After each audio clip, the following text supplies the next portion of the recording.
ಈ ಬಂಡಾಯ ಚಳುವಳಿಯರ ಮ್ಯಾನಿಫೆಸ್ಟೋನೇ ಆಗಿದೆ. ಸಂಘರ್ಷ, ಎಲ್ಲಿ ಬೇಕಾದ್ರೂ ಸಂಘರ್ಷ. ಇದನ್ನೆಲ್ಲ ಮಾಡಿ ಸಂಸ್ಕೃತ ಮತ್ತು ಕನ್ನಡವನ್ನ ವಿರುದ್ಧ ದಿಕ್ಕಿನಲ್ಲಿ ಈ ಬಂಡಾಯ ಚಳುವಳಿಯರು ತೆಗೆದುಕೊಂಡು, ನಮ್ಮ ಸೂಫಿಗಳು ಏನ್ ಹೇಳಿದ್ರು, ನಿಮ್ ಶರಣರು ಅದನ್ನೇ ಹೇಳಿದ್ರು. ಪ್ರತಿಯೊಂದು ಮಾತಿಗೂ ಅನವಶ್ಯಕವಾಗಿ ಗಾಂಧಿಯವರ ವಿಚಾರ ತರೋದು. ಆತ್ಮವಂಚನೆ ಮತ್ತು ಪರವಂಚನೆ ಇದು ಕನ್ನಡ ಸಾಹಿತ್ಯದ ಒಂದು ಲಕ್ಷಣ ಅಂತ ಹೇಳ್ತಾರೆ ಒಬ್ರು ಕವಯತ್ರಿ. ಕಸಬ್ ನನ್ನ ಮಗನಾಗಿ ಹುಟ್ಟಿ ಬರಲಿ ಅಂತ. ತೇಜಸ್ವಿ ಅವರು ಯಾವ ದರ್ಶನ ಶಾಸ್ತ್ರದ ಅಳವಡಿಸ್ಕೊಂಡಿದ್ದಾರೆ? ಬರಗೂರು ರಾಮಚಂದ್ರಪ್ಪನವ್ರು ಯಾವ ಶಾಸ್ತ್ರದ ವಿದ್ಯಾರ್ಥಿ, ಯಾವ ಫಿಲಾಸಫಿ ಗೊತ್ತಿದೆ? ಅನಂತಮೂರ್ತಿ ಅವ್ರಿಗೆ ಯಾವ್ದು ಗೊತ್ತಿದೆ? ಲಂಕೇಶ್ ಅವ್ರಿಗೆ ಯಾವ್ದು ಗೊತ್ತಿದೆ? ಇಂಡಿಯನ್ ಫಿಲಾಸಫಿಯ ಯಾವ ಘಟಕಗಳು ಗೊತ್ತಿಲ್ಲ, ಯಾವ ಮೈನರ್ ಅಥವಾ ಮೇಜರ್ ಬ್ರಾಂಚಸ್ ಗೊತ್ತಿಲ್ಲ ಅಂದ್ಮೇಲೆ ಇವರ ಸಾಹಿತ್ಯ ಬುಡವಿಲ್ಲದ ಸಾಹಿತ್ಯ. ಯಾವ ಸಿದ್ಧತೆನೂ ಇವ್ರಿಗಿಲ್ಲ, ಮತ್ತು ಆ ಮೂಲಕ ನಾವ್ ಹೇಳ್ಬೋದಾದ್ದು ಇವ್ರಿಗೆ ಯಾವ ಬದ್ಧತೆನೂ ಇಲ್ಲ ಅಂತ.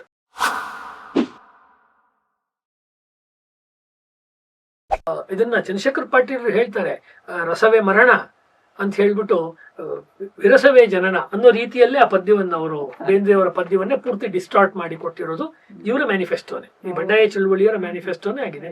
ಸಂಘರ್ಷ, ಎಲ್ಲಿ ಬೇಕಾದ್ರೂ ಸಂಘರ್ಷ. ಇದನ್ನ ಮಾಡಿದ್ರು. ಇದನ್ನೆಲ್ಲ ಮಾಡಿ ಸಂಸ್ಕೃತ ಮತ್ತು ಕನ್ನಡವನ್ನ ವಿರುದ್ಧ ದಿಕ್ಕಿನಲ್ಲಿ ಈ ಬಂಡಾಯ ಚಳುವಳಿಯರು ತೆಗೆದುಕೊಂಡವರು. ಇನ್ನೊಂದು, ಇದೆಲ್ಲವೂ ಏನೋ ಒಂದು ಸಾಹಿತ್ಯಿಕವಾದ ಐಡಿಯಾಲಜಿಕಲ್ ಆದ ವಿಚಾರ ಅಂತ ನಾವು ನೋಡಿದ್ರೆ, ರಾಷ್ಟ್ರದ ರಕ್ಷಣೆಯ ದೃಷ್ಟಿಯಿಂದನೇ ಅಥವಾ ಭದ್ರತಾ ದೃಷ್ಟಿಯಿಂದನೇ ತುಂಬಾ ಥ್ರೆಟನಿಂಗ್ ಒಂದು ಪಾಯಿಂಟ್ ಏನಪ್ಪಾ ಅಂದ್ರೆ, ಉತ್ತರ ಕರ್ನಾಟಕದಲ್ಲಿ ಇವತ್ತಿಗೂ ವಿಶೇಷವಾಗಿ ನಮ್ಮ ಅಧ್ಯಯನ ಪೀಠಗಳಲ್ಲಿ ನಡೆಯುತ್ತೆ, ಎಲ್ಲಿ ಶರಣ ಸಾಹಿತ್ಯ ಇತ್ಯಾದಿಗಳನ್ನ ಅಧ್ಯಯನ ಮಾಡ್ತಾರೆ. ಅದೇನಂದ್ರೆ ಸೂಫಿಗಳು ಮತ್ತು ಶರಣರನ್ನ ಸಮನ್ವಯ ಮಾಡೋದು. ಒಂದೇ ಹೇಳ್ತಾರೆ, ನಮ್ಮ ಸೂಫಿಗಳು ಏನ್ ಹೇಳಿದ್ರು, ನಿಮ್ ಶರಣರು ಅದನ್ನೇ ಹೇಳಿದ್ರು ಅಂತ ಹೇಳಿ ಅನೇಕರು ಇದ್ರ ಮೇಲೆ ಪುಸ್ತಕಗಳನ್ನ, ಲೇಖನಗಳನ್ನ ಬರೀತಾರೆ. ಅದು ಮೊಹಮ್ಮದ್ ಕಟ್ಪಾಡಿ ಅವರು ಇರ್ಬೋದು, ಅಥವಾ ರಂಜಾನ್ ದರ್ಗಾರ್ ಇರ್ಬೋದು, ಗುರುರಾಜ್ ಕರ್ಜಿಗಿ ಅವರು ಕೆಲವು ಸತಿ ಬರೀತಾರೆ. ಇನ್ನೂ ಅನೇಕರು ಈ ರೀತಿ. ಗುರುರಾಜ್ ಕರ್ಜಿಗಿ ಅವ್ರದೊಂಥರ ವಿಶೇಷಗಳೇ. ಅಂದ್ರೆ ನಾನೇನ್ ಹೇಳ್ತಾ ಇದ್ದೀನಿ ಅಂದ್ರೆ, ಅದೇ ನಾವ್ ಯಾರನ್ನ ವ್ಯಕ್ತಿಶಃ ತಗೊಳ್ಳದೆ ತತ್ವದಲ್ಲಿ ಮಾತಾಡ್ತಿರೋದ್ರಿಂದ ವಾಪಸ್ ಕೇಳೋ ಪ್ರಶ್ನೆ ಅಷ್ಟೇನೆ. ವಿಚಾರ ಹೇಳಿದ್ರಿಂದ ಅಲ್ಲ, ನಾನು ಹೇಳಿದ್ದು ಸೂಫಿಗಳನ್ನು ಇವ್ರು ಆಳವಾಗಿ ನೋಡಿದಾರಿಯೇ. ಇವ್ರಿಗೆಲ್ಲ ಸೂಫಿಗಳ ಭಾರತದಲ್ಲಿ ಬಂದೇ ನವಾಜ್ ದರ್ಗಾ ಆಗ್ಲಿ ಅಥವಾ ಮೊಹಮ್ಮದ್ ಚಿಸ್ತಿ ದರ್ಗಾ ಆಗ್ಲಿ ಅಜ್ಮೀರ್ದಲ್ಲಿ, ಅವರು ಭಾರತದ ದೇವಾಲಯಗಳ ನಾಶದಲ್ಲಿ, ಹಿಂದೂ ಜೈನ ಪರಂಪರೆಯ ನಾಶದಲ್ಲಿ ಎಷ್ಟು ದೊಡ್ಡ ಕಾಂಟ್ರಿಬ್ಯೂಷನ್ ಮಾಡಿದ್ದಾರೆ ಅಂತ ಇತಿಹಾಸದ ಪುಟಪುಟಗಳಲ್ಲಿ ದಾಖಲಾಗಿದೆ. ಆ ಮುಸ್ಲಿಂ ಆ ಕಾಲದ ಸಮಕಾಲೀನ ಕ್ರಾನಿಕಲ್ಸ್ ಅಲ್ಲೇ ಅದು ದಾಖಲಾಗಿದೆ. ಅದನ್ನ ಮುಂದೆ ಬಂದಂತ ರಿಚರ್ಡ್ ಈಟನ್ ಆಗ್ಬಹುದು ಅಥವಾ ಸೀತಾರಾಮ್ ಗೋಯಲ್ ಆಗ್ಬಹುದು, ಕನ್ನಿಂಗ್ಹ್ಯಾಮ್, ಬೇರೆ ಬೇರೆಯವರ ಬರವಣಿಗೆಗಳಲ್ಲೆಲ್ಲ ತುಂಬಾ ಸ್ಪಷ್ಟವಾಗಿ ಮತ್ತು ಸೂಫೀಸ್ ಮೇಲೆ ಬಂದಿರೋ ಗ್ರಂಥಗಳಲ್ಲಿ ಕೂಡ ಅದನ್ನು ಕೊಟ್ಟಿದ್ದಾರೆ. ಅಂದ್ರೆ ಸೂಫಿಗಳು ಮತ್ತು ದರ್ವೇಶಿಗಳು ಯಾರು, ಇದು ನಮ್ಮ ಕನ್ನಡದ ವೀಕ್ಷಕರಿಗೂ ಗೊತ್ತಿರಲ್ಲ. ಯಾಕೆಂದ್ರೆ ವಿಶೇಷವಾಗಿ ಈ ವೈದಿಕ ಹಿನ್ನೆಲೆಯಿಂದ ಬಂದಿರುವ ಮನೆತನದ ಹೆಣ್ಮಕ್ಳೇನೆ ಎಷ್ಟೋ ಭಾವಗೀತೆ ಅಥವಾ ಸಂಗೀತದ ಕಾರ್ಯಕ್ರಮಗಳಲ್ಲಿ ಮೌಲಾ ಸೂಫಿ, ಆಮೇಲೆ ರಬ್ನೆ ಬನಾಯ, ಈ ತರದ ಇಷ್ಕ್, ಮೊಹಬ್ಬತ್ತು, ಅದೆಲ್ಲ ಸೂಫಿ ಟರ್ಮಿನಾಲಜಿ. ಅದನ್ನ ಸಿನಿಮಾಗಳಲ್ಲೂ ಬಳಸ್ತಾರೆ. ಶಾರುಖ್ ಖಾನ್ ಅಥವಾ ಇನ್ನೊಂದು ಯಾವ್ದೋ ಸಿನಿಮಾದಲ್ಲಿ ಬಳಸ್ತಾರೆ. ಅವ್ರಿಗೆ ಅದರ ಕ್ರೂರತೆ ಬಾಲಿವುಡ್ ಪೂರ್ತಿ ಸೂಫಿ ಭಾಷೆ. ಆದ್ರೆ ಹಿನ್ನೆಲೆ ಅವ್ರಿಗೆ ಗೊತ್ತಿಲ್ಲ. ಅಲ್ಲಿ ಯಾವುದನ್ನ ಖಡ್ಗದ ಮೂಲಕವಾಗಿ ಅವರು ಹೇಳುವುದಕ್ಕೆ ಪ್ರಯತ್ನ ಮಾಡಿದ್ರು ಶಾರ್ಟ್ ಟರ್ಮ್ ನಲ್ಲಿ, ಅದನ್ನೇ ದೀರ್ಘಾವಧಿನಲ್ಲಿ ಕಾವ್ಯದ ಮೂಲಕ, ಹಾಡಿನ ಮೂಲಕ ಅಥವಾ ನರ್ತನದ ಮೂಲಕ ಹೇಳುವ ಪ್ರಯತ್ನ ಮಾಡಿದ್ರು. ಓಶೋ ರಜನೀಶ್ ಕೂಡ ಇಲ್ಲಿ ತಪ್ತಾರೆ. ಎಷ್ಟೊಂದ್ ಕಡೆ ಓಶೋ ರಜನೀಶ್ ದೊಡ್ಡ ವೇದಾಂತ ಅಥವಾ ಫಿಲಾಸಫಿ ತಿಳ್ಕೊಂಡವ್ರಾದ್ರೂ ಕೂಡ ಎಷ್ಟೋ ಕಡೆ ತುಂಬಾ ಚೆನ್ನಾಗಿದೆ ಅವ್ರ ಬರವಣಿಗೆ. ಸೂಫಿಗಳ ಬಗ್ಗೆ ನನಗೇನೋ ಓಶೋ ರಜನೀಶ್ ಹೇಳಿದ್ದು ಒಪ್ಪಕ್ಕಾಗಲ್ಲ. ಸ್ವಾಮಿ ರಾಮ ಕಾಣಿಸುತ್ತೆ, ಅವರಲ್ಲೂ ಕೂಡ ಅವರಲ್ಲೂ ಕೂಡ ನಮಗೆ ಕಾಣಿಸುತ್ತೆ. ಇದು ಏನ್ ತೋರಿಸುತ್ತೆ ಅಂದ್ರೆ, they have not gone to the sources. ಮೂಲ ಕೃತಿಗಳನ್ನ ನೋಡಿ ಮಾತನಾಡೋದು ಸಂಶೋಧಕರ ಅಥವಾ ಸಮಾಜ ವಿಜ್ಞಾನಿಗಳ ಅಥವಾ ಸಾಹಿತಿಗಳ ಲಕ್ಷಣ ಆಗ್ಬೇಕಾಗಿತ್ತು. ಅದಿಲ್ಲ. ಚಿದಾನಂದ ಮೂರ್ತಿ ಒಂದು ಮಾತು ಹೇಳೋರು, ನಾನ್ ಮಾತಾಡಲ್ಲ, ದಾಖಲೆಗಳು ಮಾತಾಡ್ತವೆ ಅಂತ. ಆ ಪದ್ಧತಿ ಹೊಟ್ಟೋಯ್ತು ಇವತ್ತು. ಮೂಲವನ್ನು ನೋಡದೆ ಇರೋದ್ರಿಂದ ಇವತ್ತಾಗಿರೋ ಸಮಸ್ಯೆ ಏನಂದ್ರೆ, ಯಾವುದನ್ನ ಬಸವಾದಿ ಪ್ರಮಥರು ಹೇಳಿದ್ರೋ, ದೊಡ್ಡ ದೊಡ್ಡ ಜ್ಞಾನಿಗಳು, ಶಿವಯೋಗಿಗಳು, ಅವರೆಲ್ಲ ಪಾಪ ಅವ್ರ ವಿಚಾರಗಳನ್ನ ಖಡ್ಗದಾರಿಗಳು ಅಥವಾ ಖಡ್ಗದಾರಿಗಳಿಗೆ ಸಪೋರ್ಟ್ ಮಾಡಿದಂತ ಸೂಫಿಗಳ ಜೊತೆಗೆ ಉಲ್ಲೇಖ ಮಾಡಿ, ನಮ್ಮ ಉತ್ತರ ಕರ್ನಾಟಕದಲ್ಲೆಲ್ಲ ಶರಣ ಮತ್ತು ಸೂಫಿಗಳ ಒಂದು ಸಮನ್ವಯ ಇದೆ. ಇದಕ್ಕೊಂದು ಪದ ಹೇಳ್ತಾರೆ ಮೇಡಮ್, ಏನಂದ್ರೆ ಸಿಂಕ್ರಿಟಿಕ್ ಕಲ್ಚರ್. ನಿಮ್ಗೆ ಗೊತ್ತೇ ಸಿಂಕ್ರಿಟಿಕ್ ಅಂತ. ಏನ್ ಸಿಂಕ್ರಿಟಿಕ್? ಇದು ದೊಡ್ಡ ದೊಡ್ಡ ಗ್ರಂಥಗಳೇ ಬಂದಿದೆ ಸಬ್ಜೆಕ್ಟ್ ಮೇಲೆ. ಯಾವ ಸಿಂಕ್ರಿಟೈಸ್ ಅಂದ್ರೆ, ಇದು ಹೇಗೆ ಅಂದ್ರೆ ಗಂಗಾ ಜಮುನಾ ತೇಜೀಬ್ ಅಂತ ಹೇಳಿದ್ರೆ, ಗಂಗಾನು ಪುಷ್ಪೇಂದ್ರ ನಮ್ದೇ. ಕುಲಶ್ರೇಷ್ಠ ಹೇಳ್ತಾರಲ್ಲ, ಗಂಗೆನೂ ನಮ್ದೆ, ಯಮುನಾನು ನದಿನೂ ನಮ್ದೆ, ಎರಡು ಮಿಲನ ಅಂದ್ರೆ ಯಾವ್ದು ಮಿಲನ? ಎರಡು ಮಿಲನ ಆಗ್ಬೇಕಾದ್ರೆ ಎರಡು ಬೇರೆ ದಿಕ್ಕುಗಳಿಂದ, ಆಗಿ ಬೇರೆ ಸಂಸ್ಕೃತಿಗಳಿಂದ ಬಂದಿರೋದು ಸೇರ್ಕೋಬೇಕು. ಯಾವುದು ಬಂದಿಲ್ಲ. ಅಂದ್ರೆ ಸೂಫಿ ಇಸಂ ಭಾರತೀಯ ತತ್ವಶಾಸ್ತ್ರಕ್ಕೆ, ಭಾರತೀಯ ಚಿಂತನೆಗೆ ಮಾಡಿಕೊಂಡು ಬಂದಿರುವ ಡ್ಯಾಮೇಜ್ ಅತ್ಯಂತ ಮುಖ್ಯವಾದ ಡ್ಯಾಮೇಜ್. ಇದನ್ನ ಹಿಂದಿನಲ್ಲಿ ಲೇಖಕರಾದ ಶಂಕರ್ ಶರಣ್ ಅವರು ಅವರ ಬರವಣಿಗೆಗಳ ತೋರಿಸ್ತಾರೆ. ಭಾರತೀಯ ಇತಿಹಾಸ ದೃಷ್ಟಿ, ಅವ್ರ ಮಾರ್ಕ್ಸ್ವಾದಿ ಲೇಖನಲ್ಲಿ ಇನ್ನೂ ಬೇರೆ ಬೇರೆ ಬರವಣಿಗೆ ತೋರಿಸ್ತಾರೆ. ಆಮೇಲೆ ತುಂಬಾ ಅಧ್ಯಯನ ಮಿಸ್ಟರ್ ರಾಮೇಶ್ವರ ಮಿಶ್ರ ಪಂಕಜ್ ಅವರು ತೋರಿಸ್ತಾರೆ, ಕುಸುಮಲತಾ ಕೇಡಿಯಾ ಅವರು ತೋರಿಸ್ತಾರೆ, ನೀರಜ್ ಜತ್ರಿ ಅವರು ಬಹಳ ನೀರಜ್ ಚೆನ್ನಾಗಿ ಜತ್ರಿ ಅವರು, ಬರ್ದಿದ್ದಾರೆ. ಸೀತಾರಾಮ್ ಗೋಯಲ್ ಅವರು ತೋರಿಸ್ತಾರೆ, ರಾಮ್ ಸ್ವರೂಪ್ ಅವರು ತೋರಿಸ್ತಾರೆ. ಅನೇಕರ ಬರವಣಿಗೆಗಳಲ್ಲಿ ಬಂದಿದೆ. ಕನ್ನಡದಲ್ಲಿ ಈಗಲೂ ಕೂಡ ನಮ್ಮ ರಹಮತ್ ತರೀಕೆರೆ ಅವರು ಬರೆದಿರುವ ಸೂಫಿಗಳ ಪುಸ್ತಕ ಆಗ್ಲಿ, ಇನ್ನು ಬೇರೆ ಬೇರೆಯವ್ರ ಪುಸ್ತಕದಲ್ಲಿ ಅವ್ರಿಗೆ ಸೂಫಿಗಳ ವಿಚಾರವನ್ನ ಕರಾರುವಕ್ಕಾಗಿ ಮೂಲದಲ್ಲಿ ಹೇಗಿದೆಯೋ ಹಾಗೆ ಯಥಾರ್ಥವಾಗಿ ತೋರ್ಸಕ್ ಸಾಧ್ಯ ಆಗ್ತಾ ಇಲ್ಲ ಅಂತ ಗೊತ್ತಾಗುತ್ತೆ. ಯಾಕೆಂದ್ರೆ ವಿಮರ್ಶೆ ಇಲ್ಲ ಅವ್ರಿಗೆ. ಇದು ಹ್ಮ್. ನಮ್ಮನ್ನ ದೃಷ್ಟಿನೇ ಬೇರೆ. ಇನ್ನೊಂದು ವಿಷಯದ ಕಡೆ ಕರ್ಕೊಂಡು ಹೋಗುತ್ತೆ. ಅದು ಯಾವುದು ಅಂತ ಹೇಳಿದ್ರೆ, ನಾ ಸಂಸ್ಕೃತದ್ದು ಹೇಳಿದೆ, ಶೋಷಣೆ ಅಥವಾ ಇನ್ನೊಂದು ವಿಷಯವನ್ನ ತೆಗೆದುಕೊಂಡು ಇಂಗ್ಲಿಷ್ ಮೇಷ್ಟ್ರಾಗಿದ್ದುಕೊಂಡು ಬಹಳ ದೊಡ್ಡ ಪ್ರಭಾವವನ್ನ ಗೋಪಾಲಕೃಷ್ಣ ಅಡಿಗರಾದ್ಮೇಲೆ ಕನ್ನಡ ಸಾಹಿತ್ಯದ ಮೇಲೆ ಬೀರ್ದವರು ಡಾಕ್ಟರ್ ಯು ಆರ್ ಅನಂತಮೂರ್ತಿ ಅವರು. ಅವರು ವೈದಿಕ ಹಿನ್ನೆಲೆಯಿಂದ ಬಂದವರು, ಹ್ಮ್. ಉಡುಪಿ ರಾಜಗೋಪಾಲಾಚಾರ್ಯ ಅನಂತಮೂರ್ತಿ ಅವರು. ಆದ್ರೆ ಅವರಲ್ಲೂ ಕೂಡ ಎರಡು ಮುಖ, ಅಂದ್ರೆ ಎರಡು ಮುಖ ಅಂದ್ರೆ ಎರಡು ಆಯಾಮಗಳು. ಒಂದು ಅವರ ಕಥೆ, ಕಾದಂಬರಿ, ಸಂಸ್ಕಾರ, ಅವಸ್ಥೆ, ಭಾರತೀಪುರ ಈ ರೀತಿ, ಅಥವಾ ಶಾರ್ಟ್ ಸ್ಟೋರೀಸು ಇತ್ಯಾದಿಗಳು. ಇನ್ನೊಂದು ಅವರ ಗದ್ಯ ಲೇಖನಗಳು, ಪೂರ್ವಾಪರ ಆಗ್ಬಹುದು, ರುಜುವಾತು ಲೇಖನಗಳಾಗಬಹುದು, ಕೊನೆ ತನಕ ಬರೆದಂತ ವಾಲ್ಮೀಕಿಯ ಧ್ಯಾನ ಆಗ್ಬಹುದು, ಸಾಕ್ಷಿಗೆ ಬರೆದ ಲೇಖನಗಳಾಗ್ಬೋದು, ಬರೆದಂತ ಬೆತ್ತಲೆ ಪೂಜೆ ಯಾಕೆ ಕೂಡದು, ಈ ರೀತಿ ಲೇಖನಗಳು. ಎಲ್ಲಾ ಕಡೆಗಳಲ್ಲಿ ತಾವು ಒಂದು ವಿಷಯವನ್ನ ಮುಟ್ಟುವುದು ಮತ್ತು ಅದನ್ನು ಪಕ್ಕಕ್ಕೆ ಹಾಕ್ಬಿಡೋದು, ಅಂದ್ರೆ ಚದುರಿಸ್ಬಿಡೋದು. ಈಗ ನೀವು ಯಾವುದೋ ಒಂದು ವಿಷಯದ ಬಗ್ಗೆ ಗಂಭೀರವಾಗಿ ಕಾಳಿದಾಸನ ಬಗ್ಗೆನೋ ಭಾಸನ ಬಗ್ಗೆನೋ ಹೇಳ್ತಿರ್ತಾರೆ. ಅಂಥವ್ರು ಎಂಟರ್ ಆದ್ರೆ ರೂಮ್ಗೆ ಅಥವಾ ಮೀಟಿಂಗ್ಗೆ, ಅದನ್ನ ಡಿಸ್ಟಾರ್ಟ್, ಚದುರಿಸ್ಬಿಟ್ಟು ಲೈಟ್ ಮಾಡ್ಬಿಡೋದು. ಅದೇನಂದ್ರೆ, ಗಾಂಧೀಜಿಯವರು ಕಡಲೆಕಾಯಿ ತಿನ್ನುವಾಗ ಏನಾಗ್ತಿತ್ತು ಅಂತ ಪ್ರತಿಯೊಂದು ಮಾತಿಗೂ ಅನವಶ್ಯಕವಾಗಿ ಗಾಂಧಿಯವರ ವಿಚಾರ ತರೋದು. ಆದ್ರೆ ಈ ತುಂಬಾ ಜನಕ್ಕಿತ್ತು. ಮತ್ತವ್ರು ಕೃಷ್ಣಮೂರ್ತಿಗಳು ತುಂಬಾ ಜನಕ್ಕಿತ್ತು. ಗಾಂಧಿ ಉಪನಿಷತ್ ಅಂತಲೇ ಬರೀತಾರೆ.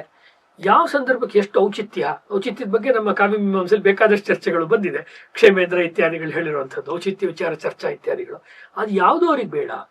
ಇದ್ರ ಮೂಲಕ ಒಂದು ಜನಾಕರ್ಷಣೆಯನ್ನು ಉಂಟು ಮಾಡ, ತುಂಬಾ ಚಾರ್ಮಿಂಗ್ ಪರ್ಸನಾಲಿಟಿ. ಅನಂತಮೂರ್ತಿಯವರು ನಾವೆಲ್ಲ ನೋಡಿರೋರಾದ್ರಿಂದ ತುಂಬಾ ಅವ್ರ ಸಭೆ ಬಂದ್ರೆ 100 ಜನ ಕಿಕ್ಕಿರಿದು ಸೇರ್ತಾ ಇದ್ರು. ಈ ಸಭೆಯಲ್ಲಿ ಇದು ಸರಿ ಅಂತ ಹೇಳೋದು, ಆ ಸಭೆಯಲ್ಲಿ ಅದು ಸರಿ ಅಂತ ಹೇಳೋದು, ಯಾವುದಕ್ಕೂ ಬದ್ಧರಾಗಿ ನಿಂತ್ಕೊಳ್ತಿರ್ಲಿಲ್ಲ. ಒಂದು ಉದಾಹರಣೆ ಕೊಡೋದಾದ್ರೆ, ಗೋದ್ರ ಬಹಳ ಪದ್ಮಪತ್ರ ಮೀಮಾಂಸೆ, ತುಂಬಾ ಆಧ್ಯಾತ್ಮಿಕ ಜೀವನ.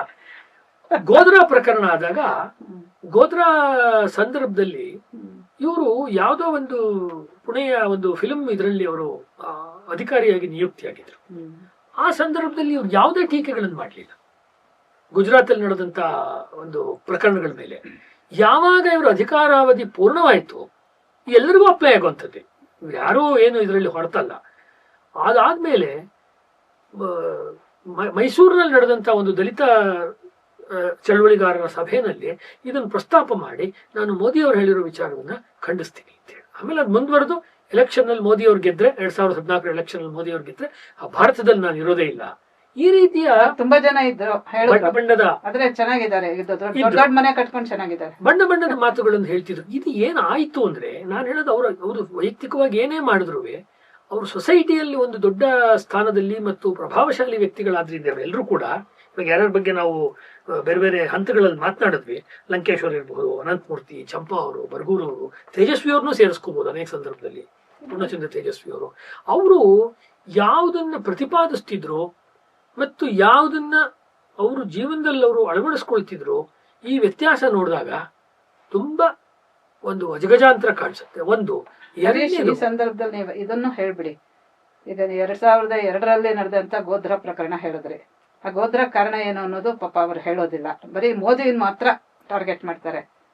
1989-90 ಕಾಶ್ಮೀರಿ ಹಿಂದೂಗಳ ಏನಾಯ್ತು, ಮಾರಣ ಹೋಮ ಆಯ್ತು, ಅಲ್ಲಿಂದ ವಿಸ್ಥಾಪಿತರಾದ್ರು. ಹೌದು. ಇವತ್ತಿಗೂ 99% ಮುಸಲ್ಮಾನರು ಅಲ್ಲೇ ಇದ್ದಾರೆ. ಅವಾಗ ಇವ್ರಿಗೆಲ್ಲ ಏನಾಗಿತ್ತು? ಇಲ್ವೇ ಇಲ್ಲ. ಯಾರಾದ್ರೂ ಒಂದು ಉಸಿರು ಬಿಟ್ಟಿದಾನ? ಇಲ್ವೇ ಇಲ್ಲ. ಇದೊಂದು ಅವರು 5 ಲಕ್ಷ ಜನ ಇವತ್ತಿಗೂ ವಾಪಸ್ ಹೋಗಕ್ಕಾಗಿಲ್ಲ. ಇದು ಸ್ವದೇಶದಲ್ಲೇ ಅವರು ರೆಫ್ಯೂಜಿಸ್ ತರ ಇದ್ದಾರೆ. ಶರಣಾಹಂ ಅಂತ ಹೇಳ್ತೀವಲ್ಲ, ಆ ತರ ಕೂತಿದ್ದಾರೆ. ಒಬ್ರು, ಯಾಕಂದ್ರೆ ಇವರಿಗೆಲ್ಲ ಮನೆಗಳಿತ್ತು, ಸರ್ಕಾರಿ ಉದ್ಯೋಗಗಳಿತ್ತು, ತುಂಬಾ ಚೆನ್ನಾಗಿದ್ರು. ಅವರು ಹಾಳಾದ್ರೆ ನಮಗೇನು? ಮುಸಲ್ಮಾನರ ಪರವಾಗಿ ಇವ್ರು ಮಾತಾಡ್ಬೇಕು. ಉದ್ದಕ್ಕೆ ಇದೊಂದು ಗ್ಲೋಬಲ್ ಪ್ಯಾಟ್ರನ್. ಉದಾಹರಣೆಗೆ ಖೊಮೇನಿ ಅಷ್ಟು ಕೆಟ್ಟದಾಗಿ ಆತ ಮಹಿಳೆಯರನ್ನು ನಡೆಸ್ಕೊಂಡು ಎಲ್ಲವನ್ನು ಮಾಡಿದ್ರೆ ಆತನ ದೇಶದಲ್ಲಿ, ಇವ್ರು ಯಾರು ಖೊಮೇನಿ ವಿರುದ್ಧ ಒಂದ್ ಮಾತನ್ನು ಹೇಳಲಿಲ್ಲ ಇವರು. ಖೊಮೇನಿ ತುಂಬಾ ಕ್ಲೋಸ್ ಫ್ರೆಂಡ್. ಆಮೇಲೆ ಹಾಕೊಳ್ಳಿ ದಾವೂದ್ ಇಬ್ರಾಹಿಂ ಈ ತರದವನು ಬಾಲಿವುಡ್ ನ, ಅದು ಹಿಂದಿ ಸಿನಿಮಾ ಹಾಳು ಮಾಡಿ ಬಾಲಿವುಡ್ ಅಂತ ಮಾಡಿದಾಗ ಅದ್ರ ಬಗ್ಗೆನೂ ಯಾವ ಮಾತು ಬರೋದಿಲ್ಲ. ಅಥವಾ ಕೆಲವು ಹಿಂದಿನಲ್ಲಿ ಭಜನೆಗಳನ್ನು ಮಾಡ್ತಿದ್ದಂತಹ ಹಾಡುಗಾರರು, ರಾಮ ಭಜನೆ ಅಥವಾ ಯಾವುದೇ ದೇವಿ ಭಜನೆಗಳನ್ನ, ಅವರೆಲ್ಲರೂ ಕೂಡ ಹತ್ಯೆಗಳು ಒಳಗಾದ್ರು ಹಿಂದಿ ವಲಯದಲ್ಲಿ. ಗುಲ್ಶನ್ ಮತ್ತು ಇನ್ನು ಕೆಲವರು ಆ ಸಂದರ್ಭದಲ್ಲಿ ಕೂಡ ಮಾಡಲಿಲ್ಲ. ಅಂದ್ರೆ ಕಲೆಗೆ, ಅಭಿವ್ಯಕ್ತಿಗೆ ಅಡ್ಡಿ ಬಂತು ಅಂದಾಗ ಈ ಕನ್ನಡದ, ಈಗ ನಾವು ಯಾವ ಒಂದು ಟೈಮ್ ಪೀರಿಯಡ್ ಮಾತಾಡ್ತಾ ಇದೀವಿ, ದಲಿತ ಬಂಡಾಯದ ಹಂತದ ಸಾಹಿತಿಗಳು, ಇವರು ಶೋಷಣೆಯ ವಿರುದ್ಧ ನಿಲ್ಬೇಕಾಗಿತ್ತು. ಯಾಕೆಂದ್ರೆ ಇವರ ಘೋಷಣೆ ಏನಿತ್ತು ಅಂದ್ರೆ ಮೇಡಮ್, ಅವರ ಬಂಡಾಯ ಚಳುವಳಿಯ ಸ್ಥಾಪನೆ ಮಾಡಿದಾಗ ಖಡ್ಗವಾಗಲಿ ಕಾವ್ಯ ಜನರ ನೋವಿಗೆ ಮಿಡಿಯುವ ಪ್ರಾಣ ಮಿತ್ರ. ಇದು ತೆಲುಗುಲ್ ಬರುತ್ತೆ ಅಂತ ಒಬ್ರು ಹೇಳ್ತಾರೆ, ಆದ್ರೆ ಒಟ್ನಲ್ಲಿ ಇದು ಖಡ್ಗವಾಗಲಿ ಕಾವ್ಯ ಜನರ ನೋವಿಗೆ ಮಿಡಿಯುವ ಪ್ರಾಣ ಮಿತ್ರ. ಇದನ್ನ DR ನಾಗರಾಜ್ ಅವರು ಕೊಟ್ಟರು ಅಂತ ಕೆಲವು ಪುಸ್ತಕಗಳಲ್ಲಿ ಉಲ್ಲೇಖ ಇದೆ. ಯಾರೇ ಕೊಟ್ಟಿರ್ಲಿ, ಎಲ್ಲಿ ಆಯ್ತು ಖಡ್ಗ? ಎಲ್ಲಿ ಖಡ್ಗ ಆಯ್ತು? ಯಾವುದಕ್ಕೆ ಇವ್ರು ವಿರೋಧ ಮಾಡಿದ್ರು? ರಾಮ ಜನ್ಮಭೂಮಿ ವಿರೋಧ ಮಾಡ್ತಾರೆ, ಬಾಬರ್ನ ಎತ್ತಿ ಹಿಡಿತಾರೆ. ಆಮೇಲೆ ಇನ್ನೊಬ್ರು ಕನ್ನಡದ ಸಾಹಿತಿ ಹೇಳಿದ್ರು, ನಾನು ಅಯೋಧ್ಯೆಗೆ ಹೋಗಲಿಲ್ಲ ಅಂತ.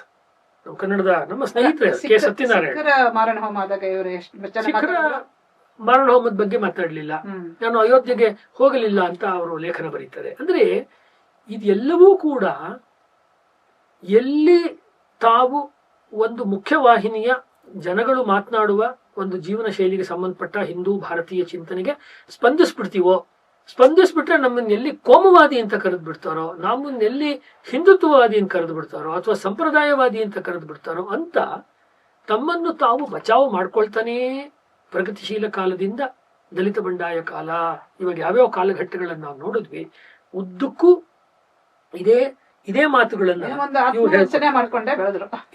ಒಬ್ರು ಕನ್ನಡದಲ್ಲಿ ಬಹಳ ಪ್ರಸಿದ್ಧವಾದ ವಿಮರ್ಶಕರು, ತುಂಬಾ ಇವಾಗ ಏಜ್ ಆಗಿದೆ, ಅವರು ಕೂಡ ದಲಿತ ಬಂಡಾಯ ಚಳವಳಿ ನೋಡಿ ರೋಸತ್ವ ಒಂದು ಮಾತು ಬರೆದಿದ್ದಾರೆ, ಪ್ರೊಫೆಸರ್ KG ನಾಗರಾಜಪ್ಪ ಅಂತ. ಅವ್ರೇನ್ ಹೇಳ್ತಾರೆ, ಆತ್ಮವಂಚನೆ ಮತ್ತು ಪರವಂಚನೆ ಇದು ಕನ್ನಡ ಸಾಹಿತ್ಯದ ಒಂದು ಲಕ್ಷಣ ಅಂತ ಹೇಳ್ತಾರೆ. ಬರವಣಿಗೆಯಲ್ಲೇ ಬರೆದಿದ್ದಾರೆ ಅವರು. ಅದು ಅಂದ್ರೆ ಬೇರೆಯವ್ರಿಗೂ ಇವರು ಮೋಸ ಅಂದ್ರೆ ನಾನೇನೋ ಒಂದು ಆರ್ಥಿಕವಾದ ಮೋಸ ಹಾಗೆ ಹೇಳ್ತಿಲ್ಲ. ಒಂದು ವಿಚಾರದ ಹಂತದಲ್ಲಿ ನಾನು ಇದು ನಂಬಿದ್ದೀನಿ, ಮಾರ್ಕ್ಸ್ ನಂಬಿದ್ರೆ ನಾನು ಅಂಬೇಡ್ಕರ್ ಹೆಂಗ್ ಒಪ್ಪಕ್ಕಾಗತ್ತೆ? ನಾನು ವೇದ ಉಪನಿಷತ್ತು ಜೈನ ಬೌದ್ಧ ಒಪ್ಪಿದ್ರೆ ನಾನು ಚಾರ್ವಾಕ ಹೆಂಗ್ ಒಪ್ಪಕ್ಕಾಗತ್ತೆ? ನಾನು ಭಾರತೀಯತೆಯನ್ನು ಒಪ್ಪಿದ್ರೆ ಕಮ್ಯುನಿಸ್ಟ್ ಅಥವಾ ರಷ್ಯಾಗೆ ನಾನು ನಿಷ್ಠೆಯನ್ನು ಹೇಗೆ ತೋರ್ಸಕ್ಕಾಗತ್ತೆ? ಇಷ್ಟು ಸಿಂಪಲ್ ಪ್ರಶ್ನೆ, ಇಷ್ಟು ಸರಳವಾಗಿದೆ. ಇದು ಯಾವುದನ್ನೂ ಇವರು ಮಾಡದೆ ಉದ್ದಕ್ಕೂ ಕೂಡ ಜನಗಳಲ್ಲಿ ಒಂದು ಮಾನಸಿಕವಾದ, ಇವ್ರದೇ ಭಾಷೆ ಹೇಳೋದಾದ್ರೆ ತವಕ ತಲ್ಲಣಗಳನ್ನ, ಎಲ್ಲಾ ಸೆಮಿನಾರ್ಗಳಲ್ಲೂ ಅದೇ ಸಬ್ಜೆಕ್ಟ್, ತವಕ ತಲ್ಲಣಗಳನ್ನ ಉಂಟು ಮಾಡ್ಕೊಂಡು ಬಂದ್ರು. ಇದರಿಂದ ಇಡೀ 2-3 ಪೀಳಿಗೆಯ ಕಾಲೇಜಿನ ಯುವಕ ಯುವತಿಯರು, ನಿಮ್ಗಂತೂ ನೀವೇ ಕಾಲೇಜಿನಲ್ಲಿ ಪ್ರೊಫೆಸರ್ ಆಗಿದ್ದರು ಗೊತ್ತು, ಎಲ್ಲರೂ ದಾರಿ ತಪ್ಪಿದ್ರು. ಪ್ರೊಫೆಸರ್ಸ್ ಆಗಿ ಬಂದ್ರಲ್ಲ, ಮುಂದೆ ಅವರೇ ಬಂದ್ರು. ಇನ್ನೊಂದು ಪೀಳಿಗೆ ಮುಂದುವರಿತದು, ಅದು ಮುಂದುವರ್ಕೊಂಡು 2-3 ಅಲ್ಲ ಮುಂದುವರಿತಾ ಇದೆ. ಅಂದ್ರೆ ಸಮಾಜ ಯಾವಾಗ ಸಂಕಟದಲ್ಲಿತ್ತು, ಎಮರ್ಜೆನ್ಸಿ ಆಗ್ಬಹುದು, ರಾಮ ಜನ್ಮಭೂಮಿ ಆಗ್ಬಹುದು, ನೀವು ಹೇಳಿದಂತೆ ಕಾಶ್ಮೀರಿ ಪಂಡಿತರ ಒಂದು ಮಾರಣ ಹೋಮ ಆಗ್ಬಹುದು, ಸಿಖ್ಖರ ಮಾರಣ ಹೋಮ ಆಗ್ಬಹುದು, ಬೇರೆ ಬೇರೆ ಸಂದರ್ಭದಲ್ಲಿ ದೇಶದ ಪಾಕಿಸ್ತಾನ ಅಟ್ಯಾಕ್ ಮಾಡಿದ ಕಾರ್ಗಿಲ್ ಆಗ್ಬಹುದು, ಪುಲ್ವಾಮಾ ಆಗ್ಬಹುದು, ಎಲ್ಲಾ ಸಂದರ್ಭದಲ್ಲೂ ಒಂದು ಸಂದರ್ಭದಲ್ಲಿ ಕಸಬ್ ಬಗ್ಗೆ ನಾನು ಹಾಸನದಲ್ಲಿ ಒಂದು ಕವಿಗೋಷ್ಠಿಯನ್ನು ಅಟೆಂಡ್ ಮಾಡುವಾಗ, ನಮ್ಮೂರು ಹಾಸನ, ಅಲ್ಲಿ ಹೇಳ್ತಾರೆ ಒಬ್ರು ಕವಯತ್ರಿ, ಕಸಬ್ ನನ್ನ ಮಗನಾಗಿ ಹುಟ್ಟಿ ಬರಲಿ ಅಂತ. ಇದನ್ನ 1-2 ಉಪನ್ಯಾಸಗಳಲ್ಲೂ ಹೇಳಿದ್ದೀನಿ. ಅಂದ್ರೆ ಇವರೆಲ್ಲರೂ ಕೂಡ ರಾಷ್ಟ್ರೀಯ ಭದ್ರತಾ ಮಂಡಳಿಯ, ಈಗ ಅವ್ರ ಹೆಸರು ಕರೆಕ್ಟ್ ನೆನಪಿಲ್ಲ, ಅಂದ್ರೆ ಬಹಳ ಪ್ರಸಿದ್ಧ ವ್ಯಕ್ತಿ ಆಗ್ಲಿಲ್ಲ ಅವರು, ಆದ್ರೆ ರಾಷ್ಟ್ರೀಯ ಭದ್ರತಾ ಮಂಡಳಿಯವರು ಒಂದ್ಸರ್ತಿ ಅವ್ರನ್ನ ಎನ್ಕ್ವೈರಿ ಮಾಡಬಹುದಾದ ರೀತಿಯ ಪ್ರಶ್ನೆಗಳನ್ನ ಇವ್ರಿಗೆ ಹೀಗೆ ಹೇಳಿದ ತಕ್ಷಣ ನೀವು ಪ್ರಜಾಪ್ರಭುತ್ವದ ಕುತ್ತಿಗೆ ಹೆಚ್ಚುತ್ತಾ ಇದ್ದೀರಾ. ಪ್ರಜಾಪ್ರಭುತ್ವದ ಕುತ್ತಿಗೆಯನ್ನು ಇಂದಿರಾ ಗಾಂಧಿ ಹೆಚ್ಚಿಕ್ಕಿದಾಗ ನೀವೇನ್ ಮಾಡ್ತಿದ್ರಿ? ಹೆಸರು ತೆಗಿಬಹುದು, ಅವ್ರು ಮಾಡ್ಬೋದು. ಯಾಕೆ ಇಷ್ಟು ಎಷ್ಟರ ಮಟ್ಟಿಗೆ ಅಮಾಯಕರಪ್ಪ, ಎಷ್ಟು ಅಮಾಯಕರಪ್ಪ, ಎಷ್ಟು ಅಮಾಯಕರು ಇವರು. ಈ ರೀತಿ ನಮ್ಮಲ್ಲಿ ಉದ್ದಕ್ಕೂ ನಡ್ಕೊಂಡು ಬಂತು. ಮತ್ತು ನಮ್ಮ ತೇಜಸ್ವಿ ಅವರ ಸಾಹಿತ್ಯ, ಅವರ ಹಾಸ್ಯ ಇದೆ, ವೈನೋದಿಕತೆ ಇದೆ, ತುಂಬಾ ಚೆನ್ನಾಗಿದೆ, ಇಲ್ಲ ಅಂತ ಹೇಳಲ್ಲ. ಆದ್ರೆ ವೈವಿಧ್ಯ ಇದೆ ಅವ್ರ ಬರವಣಿಗೆಗಳಲ್ಲಿ. ನನಗೆ ಒಂದನ್ಸದು ತೇಜಸ್ವಿಯವರ ಸಾಹಿತ್ಯ ನೋಡುವಾಗ, ಅವ್ರ ಭಾಷೆಯಲ್ಲೇ ಹೇಳೋದಾದ್ರೆ ಎಲ್ಲೋ ಒಂದ್ ಕಡೆ ಅವ್ರು ಬಳಸೋ ಪದಗಳು ಎಲ್ಲೋ ಒಂದ್ ಕಡೆ ಒಂದು ಉಡಾಫೆ ಕೂಡ ಇದೆ. ಸಮಾಜವನ್ನು ಅರ್ಥ ಮಾಡ್ಕೊಳ್ಳೋದ್ರಲ್ಲಿ ಒಂದು ಉಡಾಫೆ ಇದೆ. ಉದಾಹರಣೆಗೆ ಅಣ್ಣನ ನೆನಪು ಬರೀಬೇಕಾದ್ರೆ ಅವರೊಂದು ಮಾತು ಹೇಳ್ತಾರೆ, ಕನ್ನಡ ಸಾಹಿತ್ಯವೆಂದ್ರೆ ವೈದಿಕತೆಯ ವಿರುದ್ಧದ ಒಂದು ಬಂಡಾಯ ಇದು ಅಂತ ಹೇಳಿ. ಹಾಗಾದ್ರೆ ಏನು ಪುರಂದರದಾಸರ ಮೇಲೆ ಬಂಡಾಯನ, ಕುಮಾರವ್ಯಾಸದ ಮೇಲೆ, ಕನಕದಾಸರ ಮೇಲೆ, ಯಾರ ಮೇಲೆ ಬಂಡಾಯ? ಇವರೇ ಮೆಚ್ಕೊಳ್ಳೋ ಪುತಿನಾನೋ ಅಥವಾ ಬೇಂದ್ರೆ ಯಾರ ಮೇಲೆ ಬಂಡಾಯ? ಈ ರೀತಿಯ ವಿಚಿತ್ರವಾದ ಮಾತುಗಳನ್ನ ಇವರು ಹೇಳ್ಕೊಂಡು ಅವರ ಸಾಹಿತ್ಯ ಅವರ ಕಾಲದಲ್ಲಿ ಅಥವಾ ಅವರ ಯುಗ ಧರ್ಮ ಅವ್ರದ್ದು ಏನಿತ್ತು ಆ ಸಮಯದಲ್ಲಿ ಅದೊಂದಷ್ಟು ಜನಗಳು ಅದನ್ನು ಓದ್ಬಹುದು, ಇಲ್ಲ ಅಂತ ನಾನು ಹೇಳುದಿಲ್ಲ. ಕರ್ವಾಲೋ ತುಂಬಾ ಚೆನ್ನಾಗಿದೆ, ತುಂಬಾ ವಿನೋದದಿಂದ ಕೂಡಿದೆ, ತುಂಬಾ ವಿಶೇಷವಾಗಿದೆ. ಲಿಂಗಬಂಧ ಕಥೆ ಇದೆ, ಎಷ್ಟು ಚೆನ್ನಾಗಿದೆ. ಎಲ್ಲಿ ಸಮಸ್ಯೆ ಬಂತಂದ್ರೆ ಇವ್ರಿಗೆಲ್ಲ ಒಂದ್ಸರ್ತಿ ಒಂದು ದೊಡ್ಡ ಜನಪ್ರಿಯತೆ ಬಂದ್ಮೇಲೆ, ತುಂಬಾ ಜನ, ನೂರಾರು ಜನ ವಿದ್ಯಾರ್ಥಿಗಳು, ಯುವಕರು, ಸಾವಿರಾರು ಜನ ಓದ್ತಾರೆ ಅಂದ ತಕ್ಷಣ ಇವರೆಲ್ಲರಿಗೂ ಕೂಡ ತಾವು ಸಮಾಜದ ಕಾರಣ ಪುರುಷರು ಅನ್ಸಕ್ ಶುರುವಾಗ್ಬಿಡುತ್ತೆ. ಈಗ ಹೇಳಿದಂತ ಅನಂತಮೂರ್ತಿ, ಬರಗೂರು ರಾಮಚಂದ್ರಪ್ಪನವರು ಮತ್ತು ಚಂದ್ರಶೇಖರ್ ಪಾಟೀಲ್ರು, ಆಮೇಲೆ ಲಂಕೇಶು, ತೇಜಸ್ವಿ, ಇನ್ನೂ ಅನೇಕರಿಗೆ, ಇವಾಗ ರಮತ್ ತರೀಕೆರೆ ಇತ್ತೀಚೆಗೆ, ಇನ್ನು ಮುಂದೆ ನಮ್ಮ ಬುಕರ್ ಅಂತಾರಾಷ್ಟ್ರೀಯ ಬಂದ ಬನು ಮುಷ್ತಾಕ್ ಅವರು ಕಥಾ ಸಾಹಿತ್ಯಕ್ಕೆ ಸೀಮಿತ ಆಗ್ತಾರೋ ಅಥವಾ ಅವರು ಕೂಡ ಎಲ್ಲಾ ವಿಷಯದ ಬಗ್ಗೆನೆ ಮಲಾಲ ಮಾತಾಡ್ತಾರೆ. ಉದಾಹರಣೆಗೆ ಎಲ್ಲಾ ವಿಷಯದ ಬಗ್ಗೆ ಮಲಾಲ ಮಾತಾಡೋದು ನಾವು ಕೇಳಿದ್ವಿ. ಪ್ರತಿಯೊಂದು ಮಲಾಲ ಎಕ್ಸ್ಪರ್ಟು. ಅದು ಮಾಡುತ್ತೆ. ಅದು ಆಕ್ಚುಲಿ ಅದನ್ನ ಹೇಳ್ತಾನೆ ಬಸವಣ್ಣ, ಸಿರಿಗರವ ಯಾರಿಗೆ ಹೊಡೆಯತ್ತೋ ಅವ್ರನ್ನ ಮಾತಾಡ್ಸಕ್ಕಾಗಲ್ಲ ಅಂತ ಎಲ್ಲ ಮಾತುಗಳನ್ನ ಹೇಳ್ತಾರೆ ಬಸವಣ್ಣವ್ರು ಹೇಳ್ತಾರೆ. ಆ ರೀತಿ ಇದನ್ನ ನೋಡಿದಾಗ ನನಗೆ ಅನ್ಸಿದ್ದು ಮೇಡಮ್, ಟೋಟಲಿ ಹಾಗಾದ್ರೆ ಕನ್ನಡ ಸಾಹಿತ್ಯಕ್ಕೆ ಮೂಲ ಯಾವುದು?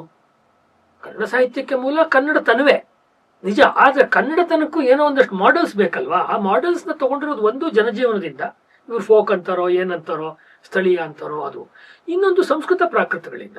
ಅವೆರಡೂ ಇಲ್ಲದೆ ಕನ್ನಡದ ಯಾವ ಸಾಹಿತ್ಯವನ್ನು ನಿಮ್ಮ ಪಂಪನೆ ಒಂದು ತರ ಸ್ಪಷ್ಟಪಡಿಸಿದಾನಲ್ವಾ, ದೇಸಿ ಮಾರ್ಗ. ಹೌದೌದು, ಎರಡು ಸೇರಿತಾನೆ, ಎರಡು ಸೇರ್ಕೊಂಡೇ ಇರುವಂತದ್ದು.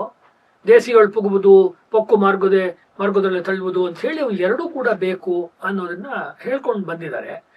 ಅದೆಲ್ಲದರ ತಿಳುವಳಿಕೆ ಈ ನವ್ಯದಲ್ಲೇ ಬಿಟ್ಟೋಯ್ತು. ಗೋಪಾಲಕೃಷ್ಣ ಅಡಿಗರಿಗೆ ಒಂದ್ ಮಟ್ಟಿಗೆ ಸಂಸ್ಕೃತದ ಅಥವಾ ಹಳಗನ್ನಡದ ಪರಿಚಯ ಇತ್ತು ಅಂತ ಬಿಟ್ರೆ ಒಂದ್ ಮಟ್ಟಿಗೆ ಅದುವೇ. ಉಳಿದವ್ರಿಗೆ ಬೇಂದ್ರೆ ಅವ್ರ ಕಾಲದಲ್ಲಿ ಅಥವಾ ಹಿಂದಿನ ಕಾಲದಲ್ಲಿ ಎಷ್ಟು ಆಳವಾದ ಅಧ್ಯಯನವನ್ನು ಮಾಡ್ತಿದ್ರು, ಅದು ಅನಾಕರು ಕಾಲಕ್ಕೆ ಬಿಟ್ಟೋಯ್ತು. ಈ ನಮ್ಮ ಪ್ರಗತಿಶೀಲರ ಕಾಲಕ್ಕೆ ಬಿಟ್ಟೋಯ್ತು. ಯಾಕಂದ್ರೆ ಅವರೆಲ್ಲ ಜರ್ನಲಿಸಮಿಗೆ ಬಂದ್ರು, ಯಾವ ಪೇಪರ್ಗಳಲ್ಲಿ ಬರ್ಕೊಂಡು ಕಥೆ ಕಾದಂಬರಿಗಳನ್ನು ಮಾಡ್ಕೊಂಡು ಆ ರೀತಿ ಬಂದ್ರು. ಮತ್ತೆ ಯಾರು ಚೆನ್ನಾಗಿ ಕನ್ನಡವನ್ನ, ಹಳಗನ್ನಡವನ್ನ, ಸಂಸ್ಕೃತವನ್ನ, ಪ್ರಾಕೃತವನ್ನ ಓದ್ಕೊಂಡು ಬಂದ್ರು, ನಿಧಾನಕ್ಕೆ 50, 60, 70, 80, 90 ಅಂದ್ರೆ ಕಳೆದ ಶತಮಾನದ 2000, 2010, 20 ಈ ದಶಕಗಳಲ್ಲಿ ಹಿನ್ನೆಲೆಗೆ ಹೋಗ್ತಾ ಹೋದ್ರು. ಈಗ ಶಬ್ದಾರ್ಥ ಕೌಸ್ತುಭ 6 ಸಂಪುಟಗಳ ಸಂಸ್ಕೃತ ಕನ್ನಡ ಡಿಕ್ಷನರಿ ಬರೆದಂತಹ ನಮ್ಮ ಹಿರಿಯರು ಚಕ್ರವರ್ತಿಗಳು, ಅವರು ಯಾವ ಲೆಕ್ಸಿಕೋಗ್ರಫಿಯ ಚರ್ಚೆಗೂ ಬರಲೇ ಇಲ್ಲ. ಅವ್ರು ಹೇಳ್ತಾರೆ, ವಿಧಾನಸೌಧಕ್ಕೆ ಹೋಗಿ ನಾನು ಚಪ್ಪಲಿ ಸೋಸ್ಬಿಟ್ಟಿದ್ದೀನಿ ಅಂತ. ತುಂಬಾ ಪ್ರಸಿದ್ಧವಾದ ಸುಧಾದಲ್ಲೆಲ್ಲ ಲೇಖನ ಬಂದಿತ್ತು. ಇವತ್ತಿಗೂ ಪ್ರಮಾಣೀಭೂತವಾದಂತ ಪುಸ್ತಕ. ಅಥವಾ GN ಚಕ್ರವರ್ತಿಯವರು, ಅವರು ಋಗ್ವೇದದಲ್ಲಿ ವಿಶ್ವಸಾಮರಸ್ಯ ಗ್ರಂಥವನ್ನು ಬರೆದವರು, ಇನ್ನು ಮತ್ತೆ ಋಕ್ಸಂಹಿತ ಸಾರ ಬರೆದವರು. ಅಂದ್ರೆ ಭಾರತೀಯವಾದ ವೈದಿಕ ಜ್ಞಾನವನ್ನು ಇಟ್ಕೊಂಡವ್ರು ಪಕ್ಕಕ್ಕೆ ಹೋದ್ರು. ಅಥವಾ ವೀರಶೈವ ಅಥವಾ ಶರಣ ಸಾಹಿತ್ಯಕ್ಕೆ ಸಂಬಂಧಪಟ್ಟ ಆಳವಾದ ಬರವಣಿಗೆಗಳನ್ನು ಯಾರು ಮಾಡಿದ್ರು ತಾತ್ವಿಕ ಹಿನ್ನೆಲೆಯಲ್ಲಿ, ಅವರ ಬರವಣಿಗೆ ಹಿಂದಕ್ಕೆ ಹೋಯ್ತು. ಜೈನ ಸಾಹಿತ್ಯಕ್ಕೆ ಸಂಬಂಧಪಟ್ಟಂತೆ ಭುಜಬಲಿ ಶಾಸ್ತ್ರಿಗಳು ಅಥವಾ ನೇಮಿಚಂದ್ರ ಶಾಸ್ತ್ರಿಗಳು ಅಥವಾ ಮಿರ್ಜಿ ಅಣ್ಣಾರಾಯರು ಅಥವಾ ಹಿರಾಲಾಲ್ ಜೈನ್ ಅವರು ಬರೆದಂತಹ ಬರವಣಿಗೆ ಕನ್ನಡದಲ್ಲಿದೆ ಎಲ್ಲವೂ ಕೂಡ. ಅದು ಕೂಡ ಅಥವಾ ಆನೆ ಉಪಾಧ್ಯಾಯರು, ಆ ಲಿಟ್ರೇಚರ್ ಜಿ ಪಿ ರಾಜರತ್ನಂ ಎಲ್ಲ ಹಿಂದಕ್ಕೆ ಹೋಯ್ತು. ನಮ್ಮ DL ನರಸಿಂಹಾಚಾರ ಅದು ಹಿಂದಕ್ಕೆ ಹೋಯ್ತು.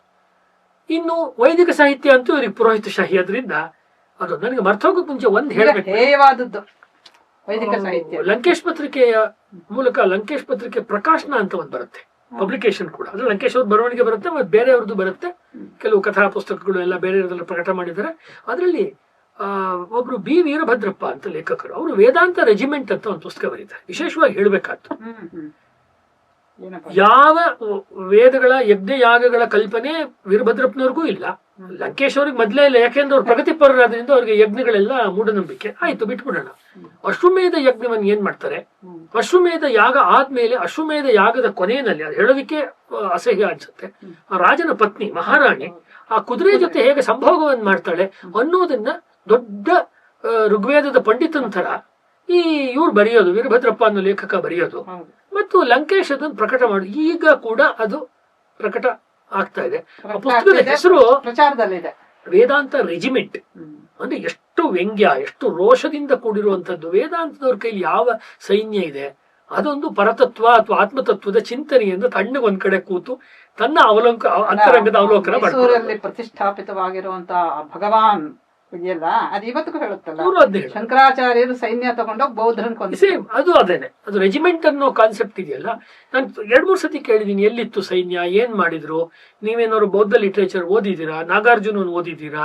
ವಸುಬಂಧು ಓದಿದ್ದೀರಾ? ದಿಗ್ನಾಗನ್ ಓದಿದ್ದೀರಾ? ಇಲ್ಲ ಅಂದ್ರೆ ಪಾಲಿ ಭಾಷೆಯಲ್ಲಿರುವಂತಹ ತ್ರಿಪಿಟಕಗಳನ್ನ ಅಥವಾ ಅಟ್ಟಕಥಾ ಓದಿದ್ದೀರಾ? ಯಾವ ಯಾಕಂದ್ರೆ ನಾನು ಬೌದ್ಧ ಶಂಕರಾಚಾರ್ಯನ್ನೇ ಸರಿಯಾಗಿ ಅರ್ಥ ಮಾಡ್ಕೊಂಡಿದ್ದೀನಿ. ಬೌದ್ಧ ಸಾಹಿತ್ಯದ ಸಂಕ್ಷಿಪ್ತ ಚರಿತ್ರೆ ಬರೆದಿದ್ದೀನಿ, ಬುದ್ಧನ ಧಮ್ಮಪದ ಅನುವಾದ ಮಾಡಿದ್ದೀನಿ. ಬೌದ್ಧರೇ ಬಹುಸಂಖ್ಯಾತರಾಗಿರುವ ವಿಯೆಟ್ನಾಂನಲ್ಲಿ ಬೌದ್ಧ ಭಿಕ್ಷುಗಳು ಮತ್ತು ಗೃಹಸ್ಥರ ಜೊತೆ ನಾನೇ 3 ವರ್ಷ ಅಲ್ಲಿ ಜೀವನ ಮಾಡಿ ಅವರ ರೀತಿ ನೀತಿಗಳನ್ನು ಹತ್ತಿರದಿಂದ ಬಲ್ಲೆ. ಇದು ಯಾವುದಕ್ಕೂ ಅವರಿಗೆ ಉತ್ತರವಿಲ್ಲ. ಯಾಕೆ? ಅಲ್ಲಿಂದ ಹಿಡಿದು ಲಂಕೇಶ್ ಅವರಿಂದ ಹಿಡಿದು ಇಲ್ಲಿ ತನಕ ಇವಾಗ ಹೇಳಿದಂತ ಅನೇಕ ಹೆಸರುಗಳ ತನಕ, ಅಥವಾ ವೀರಭದ್ರಪ್ಪ, ವೀರಭದ್ರಪ್ಪ ಮತ್ತು ಈ ಭಗವಾನ್ ಎಲ್ಲರಿಗೂ ಸಮಸ್ಯೆ ಇರೋದು ಏನು ಅಂದ್ರೆ ಇದು ಸಮಸ್ಯೆ ಮೇಡಮ್. ಈ ಶಾರ್ಟ್ ಆಫ್ ದಿಸ್ ವಿಟಮಿನ್ ಇದೆಯಲ್ಲ, ವಿಟಮಿನ್ ಇದ್ರೆ ಆರೋಗ್ಯ ಚೆನ್ನಾಗಿರುತ್ತೆ, ವೈಟಮಿನ್ಸ್. ಇವರಿಗೆ ನಮ್ಮ ಪ್ರಕಾರ ಆನಂದ್ ಕುಮಾರ್ ಸ್ವಾಮಿಗಳು ಹೇಳೋದು, philosophy is the key to the map of life ಅಂತ. ಜೀವನವನ್ನು ಅರ್ಥ ಮಾಡ್ಕೊಳ್ಬೇಕಾದ್ರೆ ಕೀಲಿಕೈ ರಹಸ್ಯ ಇರುವುದೇ ತತ್ವಜ್ಞಾನದಲ್ಲಿ. ನಮ್ಮಲ್ಲಿ ದರ್ಶನಶಾಸ್ತ್ರ ಅಂತ ಹೇಳ್ತೀವಿ. ದರ್ಶನಶಾಸ್ತ್ರದಲ್ಲಿ ಹಿಂದೆ ನಮಗೆ ಬೇಂದ್ರೆಯವರು ಯಾಕಷ್ಟು ದೊಡ್ಡ ಕವಿಗಳಾಗ್ತಾರೆ, ಕುಮಾರವ್ಯಾಸನೋ ಪಂಪನೋ ಯಾಕಷ್ಟು ದೊಡ್ಡವನಾಗ್ತಾನೆ ಅಂದ್ರೆ ಅವ್ರಿಗೆ ಒಂದು ವ್ಯುತ್ಪತ್ತಿ ಇತ್ತು. ಅವ್ರು ಯಾವ್ಯಾವುದೋ ಶಾಸ್ತ್ರಗಳನ್ನ ಆಳವಾಗಿ, ಅದರಲ್ಲೂ ದರ್ಶನಶಾಸ್ತ್ರವನ್ನ ಆಳವಾಗಿ ಅಭ್ಯಾಸ ಮಾಡಿ ತಮ್ಮ ಜೀವನದಲ್ಲೂ ಅದನ್ನು ಅಳವಡಿಸ್ಕೊಂಡಿರೋರು. ತೇಜಸ್ವಿ ಅವರು ಯಾವ ದರ್ಶನಶಾಸ್ತ್ರದ ಅಳವಡಿಸ್ಕೊಂಡಿದ್ದಾರೆ? ಬರ್ಗು ರಾಮಚಂದ್ರಪ್ಪನವ್ರು ಯಾವ ಶಾಸ್ತ್ರದ ವಿದ್ಯಾರ್ಥಿ, ಯಾವ ಫಿಲಾಸಫಿ ಗೊತ್ತಿದೆ? ಅನಂತಮೂರ್ತಿ ಅವ್ರಿಗೆ ಯಾವ್ದು ಗೊತ್ತಿದೆ? ಲಂಕೇಶ್ ಅವ್ರಿಗೆ ಯಾವ್ದು ಗೊತ್ತಿದೆ? ಸ್ವತಃ ಅವರೇ ಯಾವ ಒಂದು ಹಿನ್ನೆಲೆಯಲ್ಲಿ ಬಂದು ವೀರಶೈವ ಹಿನ್ನೆಲೆಯಲ್ಲಿ ಶಾಸ್ತ್ರದಲ್ಲಿ 100 ಪುಸ್ತಕಗಳಿದೆ. ಯಾವ್ದಾದ್ರು ಒಂದು ಗ್ರಂಥವನ್ನ ಕ್ಲಾಸಿಕ್ ಅಂತ ಅಧ್ಯಯನ ಮಾಡಿದಾರ, ಯಾವ್ದಾದ್ರು ಮಾಡಿದಾರ? ಇವ್ರು ನೋಡಿ, ರಾಧಾಕೃಷ್ಣನ್ ಅವ್ರ ಸ್ಟೂಡೆಂಟ್ ಜದುನಾಥ್ ಸಿನ್ಹಾ 3 ಸಂಪುಟಗಳಲ್ಲಿ ಇಂಡಿಯನ್ ಫಿಲಾಸಫಿ ಅತ್ಯುತ್ತಮವಾಗಿ ಬರೆದಿದ್ದಾರೆ. ಇದೇ ತರ ಎಂ ಹಿರಿಯಣ್ಣವ್ರದಿದೆ, ಲಕ್ಷ್ಮೀಪುರಂ ಶ್ರೀನಿವಾಸಾಚಾರ್ಯ ಅವ್ರದಿದೆ, ರಾಘವೇಂದ್ರಾಚಾರ್ಯ ಅನ್ನೋರ್ದಿದೆ. ಆಮೇಲೆ ಇನ್ನೂ ಅನೇಕರು ಬರೆದಿದ್ದಾರೆ. ಮತ್ತು ಬೇರೆ ಬೇರೆ ಸಾಯಣ ಮಾಧವರ ಸರ್ವದರ್ಶನ ಸಂಗ್ರಹ ನಮ್ಮ JSS ಮಠದಿಂದನೇ ಕನ್ನಡದಲ್ಲಿ ಪ್ರಕಟವಾಗಿದೆ. ಆಮೇಲೆ ನಾಗನೂರು ಶ್ರೀ ಶಿವಬಸವ ಸ್ವಾಮಿಗಳ ಕಲ್ಯಾಣ ಕೇಂದ್ರ ಬೆಳಗಾವಿಯವರು ಹಿಂದಿಯಲ್ಲಿರುವ ಅದ್ಭುತವಾದ ಪುಸ್ತಕ ಚಂದ್ರಧರ್ ಶರ್ಮಾ ಅವ್ರದ್ದು ಈ ಭಾರತೀಯ ತತ್ವಶಾಸ್ತ್ರ ವಿಮರ್ಶಾತ್ಮಕ ಅಧ್ಯಯನನ ಡಾಕ್ಟರ್ ಸಿದ್ದರಾಮ ಸ್ವಾಮಿಗಳು ಅನುವಾದ ಮಾಡಿದ್ದಾರೆ. ಹೀಗೆ ವೈದಿಕರ ಧರ್ಮವನ್ನ ಅಥವಾ ಪದ್ಧತಿಯನ್ನ ಅನುಸರಿಸೋರು ಮತ್ತು ವೈದಿಕವಲ್ಲದ ಉಳಿದ ಶೈವ ವೀರಶೈವ ಅದನ್ನು ಅನುಸರಿಸೋರು, ಆಗ್ಲೇ ನಾನು ಮಿರ್ಜಿ ಅಣ್ಣಾರಾಯರ್ ಹೇಳಿದೆ, ಆ ರೀತಿ ಮಾಡಿರೋರು. ಬೆಂಗಳೂರಿನಲ್ಲೇ ಜಯನಗರದಲ್ಲಿದ್ದಂಥ ಯರ್ತೂರು ಶಾಂತಿರಾಜ ಶಾಸ್ತ್ರಿಗಳು ಜೈನ ಧರ್ಮದ ಬಗ್ಗೆ ಬೇಕಾದಷ್ಟು ಕೃತಿಗಳನ್ನು ಬರೆದಿದ್ದಾರೆ. ಯಾವ ಕೃತಿಗಳು ಇವರ ಯಾರ ಬರವಣಿಗೆಗಳಲ್ಲೂ ಉಲ್ಲೇಖವೇ ಆಗೋದಿಲ್ಲ. ದರ್ಶನಶಾಸ್ತ್ರವೇ ಭಾರತೀಯ ಸಾಹಿತ್ಯದ ತಳಹದಿ. ವ್ಯಾಸ ವಾಲ್ಮೀಕಿಗಳಿಂದ ಹಿಡಿದು ಪಂಪ, ರನ್ನ, ಜನ್ನರಿಂದ ಹಿಡಿದು ಎಲ್ಲರಿಗೂ ಮೂಲವೇ ಇಂಡಿಯನ್ ಫಿಲಾಸಫಿ. ಇಂಡಿಯನ್ ಫಿಲಾಸಫಿಯ ಯಾವ ಘಟಕಗಳು ಗೊತ್ತಿಲ್ಲ, ಯಾವ ಮೈನರ್ ಅಥವಾ ಮೇಜರ್ ಬ್ರಾಂಚಸ್ಸು ಗೊತ್ತಿಲ್ಲ ಅಂದಮೇಲೆ ಇವರ ಸಾಹಿತ್ಯ ಬುಡವಿಲ್ಲದ ಸಾಹಿತ್ಯ. ಇವರ ವಿಚಾರಕ್ಕೆ ಬುಡವೇ ಇಲ್ಲ, ಬುಡವೇ ಭದ್ರವಿಲ್ಲ ಅಂದ್ಮೇಲೆ ಅದ್ರ ಮೇಲೆ ಏನ್ ಗೋಪುರ ಕಟ್ತಾರೆ, ಏನ್ ಕಟ್ಟಡ ಕಟ್ತಾರೆ? ಹಂಗಾಗಿ ಈ ಒಂದು ಕಾರ್ಯಕ್ರಮದ ಮೂಲಕ, ಲೀಲಾಜಾಲದ ಕಾರ್ಯಕ್ರಮದ ಮೂಲಕ ನಾನು ನಮ್ಮ ಕನ್ನಡ ಸಾಹಿತ್ಯದ, ನಾನು ಅನೇಕ ವರ್ಷ ಕನ್ನಡ ಮೇಷ್ಟ್ರಾಗಿದ್ದರಿಂದ ಇನ್ನು ಬೇರೆ ಬೇರೆ ತತ್ವಶಾಸ್ತ್ರ ಇತ್ಯಾದಿಯನ್ನ ಒಂದೇ ಮಾತ್ರ ಪಾಠಶಾಲದ ಮೂಲಕ ಮಾಡ್ತಿರೋದ್ರಿಂದ ನಾನು ಹೇಳೋದು, ನಾವು ನಿಜವಾದ ಅರ್ಥದಲ್ಲಿ ನಮ್ಮ ಬೇರುಗಳಿಗೆ ಮರಳಬೇಕು. ಸುಮ್ಮನೆ ಮಾತಿನಲ್ಲಿ ಮರಳಿ ಮಣ್ಣಿಗೆ ಬ್ಯಾಕ್ ಟು ರೂಟ್ಸ್ ಅಂತ ಹೇಳಿದ್ರೆ ಏನು ಉಪಯೋಗ ಇಲ್ಲ. ಮರಳಿ ಮಣ್ಣಿಗೆ ಒಂದ್ ದಿವಸ ತೀರ್ಕೊಂಡ್ಮೇಲೆ ಎಲ್ಲರೂ ಮಣ್ಣಿಗೆ ಹೋಗೋದು.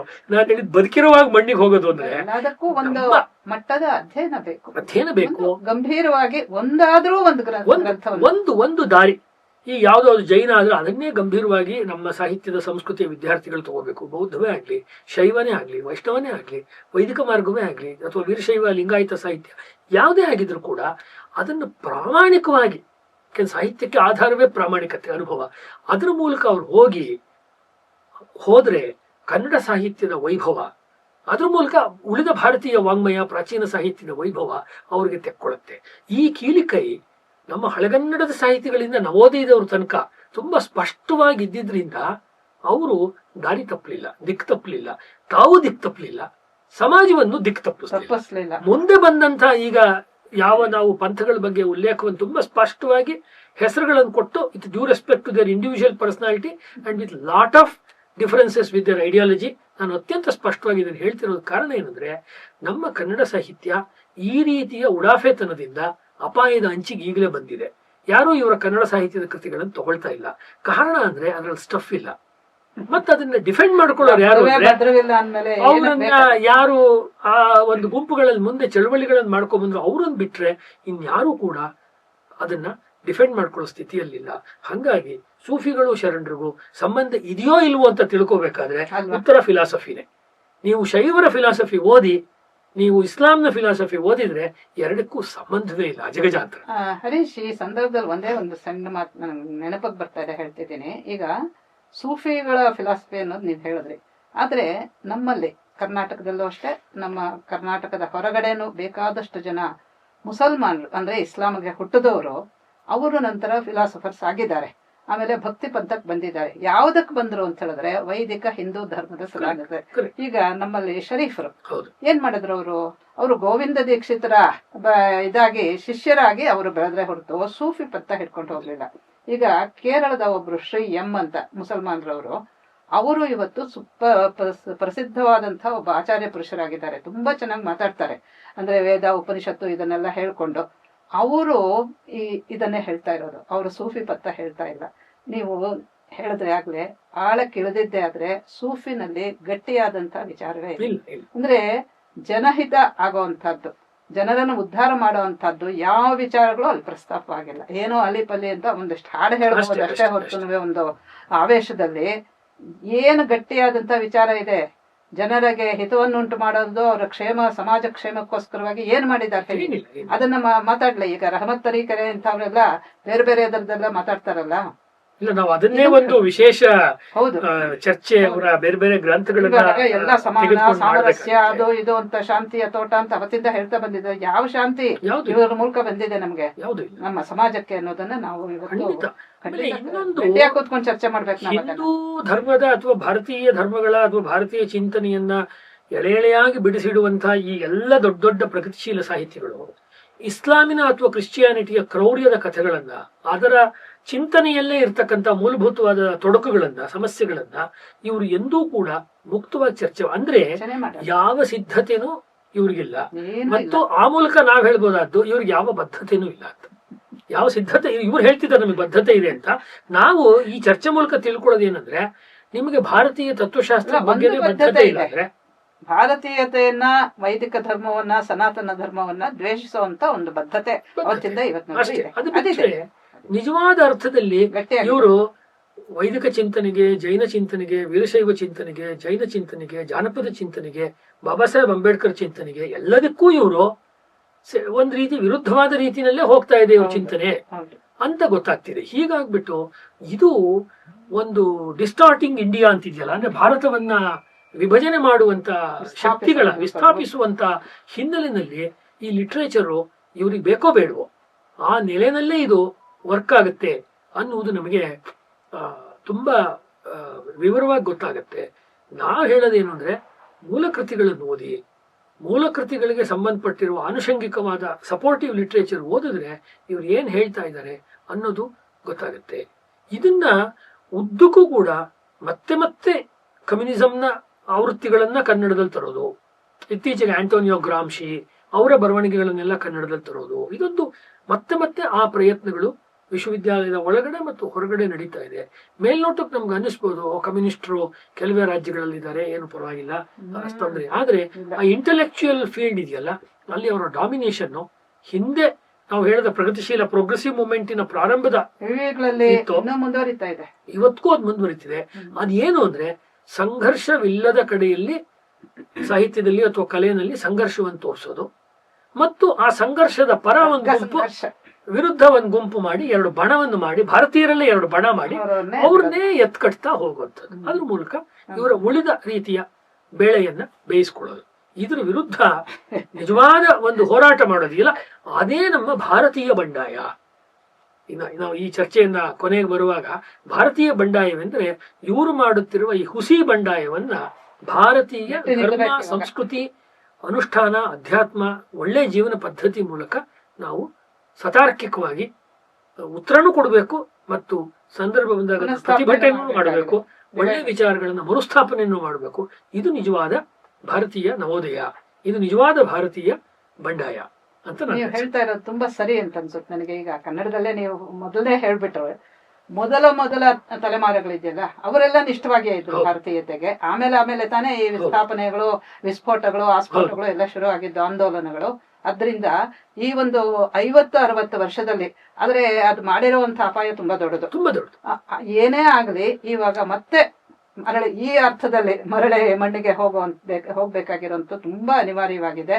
ಇದನ್ನ ನಾವು ಹಿಡ್ಕೊಳ್ದೇ ಇದ್ರೆ, ಮತ್ತೆ ಹಿಂದಕ್ಕೆ ನಾವು ಹೋಗದೆ ಇದ್ರೆ, ಅಂದ್ರೆ ಆ ಒಂದು ತತ್ವಗಳನ್ನ, ಆ ಒಂದು ಏನು ಸಾಹಿತ್ಯಿಕವಾದಂತಹ ವಿಚಾರಗಳನ್ನ, ಶೈಲಿಗಳನ್ನ ನಾವು ಬಳಸ್ಕೊಳ್ದೇ ಇದ್ರೆ ನಮ್ಮ ಇದು ತುಂಬಾ ಸಡಿಲವಾಗಿ ಹೋಗುತ್ತೆ.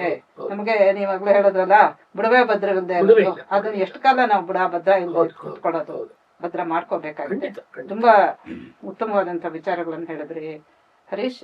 ಇನ್ನೊಮ್ಮೆ ನಾವು ಈಗ ಇವತ್ತು ನೀವು ದೀರ್ಘವಾಗಿ ಸಮಾಲೋಚನೆಗೆ ಬಿಟ್ಟಿರುವಂತ ಕೆಲವು ವ್ಯಕ್ತಿಗಳು ನಮ್ಮ ತರೀಕೆರೆದು ಇಂಥದ್ದೆಲ್ಲ, ಯಾಕಂದ್ರೆ ಇವ್ರದ್ದು ಕೂಡ ತುಂಬಾ ಡಿಸ್ಟಾರ್ಟಿಂಗ್ ನ್ಯೂಸ್ ಅನ್ನ ಅವರು ಪ್ರದರ್ಶಿಸ್ತಾ ಇದ್ದಾರೆ. ಅವರ ಇದರಲ್ಲಿ ಭಾರತೀಯ ಸಾಹಿತ್ಯದ ಮೇಲೆ, ಈ ಪಂಥಗಳ ಮೇಲೆ ತುಂಬಾ ಆಧಿಕಾರಿಕವಾಗಿ ಮಾತಾಡ್ತಾರೆ. ಅವ್ರಿಗೆ ಏನಿದೆ ಅವ್ರ ಪ್ರಿಪರೇಷನ್ ಅನ್ನೋದನ್ನ ನೋಡ್ಬೇಕಾಗತ್ತೆ, ಚರ್ಚೆ ಮಾಡ್ಬೇಕು. ಅದನ್ನ ಮತ್ತೊಮ್ಮೆ ಮಾಡೋಣ. ಇವತ್ತಂತೂ ತುಂಬಾ ಉತ್ತಮವಾದಂತ ಪೀಠಿಕಾ ರೂಪವಾದ ಒಂದು ಚರ್ಚೆ ನಡೆದಿದೆ. ಇರ್ಲಿ, ಯಾಕಂದ್ರೆ ಕನ್ನಡ ಸಾಹಿತ್ಯ ಏನು ಇವತ್ತು ಸಾವಿರಾರು ವರ್ಷಗಳಿಂದ ಬಂದಿರೋದು, ಇತ್ತೀಚೆಗೆ ಅದ್ ಮಾಡಿರುವಂತ ಅಪಾಯಗಳು ಜಾಸ್ತಿ. ಹೇಳ್ಬೇಕಾದ ತುಂಬಾ ಚೆನ್ನಾಗಿ ಹೇಳಿದ್ರಿ. ಧನ್ಯವಾದಗಳು. ಲೀಲಾಜಾಲದ ವೀಕ್ಷಕರಿಗೆ ರಸದೌತಣ ಸಿಗುತ್ತೆ. ಒಂದು ವಿಚಾರ ವಿಮರ್ಶೆಗೆ ವೇದಿಕೆಯನ್ನು ಕಲ್ಪಿಸಿದ್ದೀನಿ ಅಂತ ನನಗೂ ಕೂಡ ತುಂಬಾ ಸಮಾಧಾನ ಇದೆ. ಧನ್ಯವಾದಗಳು. ಮತ್ತೆ ಮುಂದುವರಿಸೋಣ.